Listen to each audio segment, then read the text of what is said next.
આજે સ્વામી વિવેકાનંદજીની જન્મજયંતિ, યુવાનોના પ્રેરણામૂર્તિ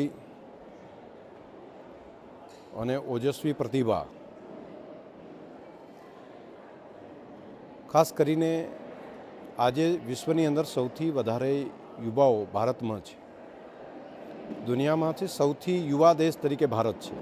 ત્યારે વિવેકાનંદજીના વિચારો જાગો, ઉઠો અને ધ્યેય પ્રાપ્તિ સુધી મંડ્યા રહો, પુરુષાર્થ ને પોતાનો કર્મ સમજીને જો ભારતના તમામ યુવાનો આ કાર્યની અંદર લાગી જાય તો વિવેકાનંદજીનું જે સ્વપ્ન હતું ભારત વિશ્વગુરુ બને તેને આપણે જલ્દી સિદ્ધ કરી શકીએ. આપણે બધા પુરુષાર્થ અને શ્રમ એને મહિમા વધારીએ. આપણે બધા પોતાનું યોગદાન માત્ર પોતાના માટે નહીં પરંતુ પોતાના દેશ માટે જીવીએ, દેશ બાંધવો માટે જીવીએ. તે પ્રેરણા પણ વિવેકાનંદજીની અંદરથી લઈએ.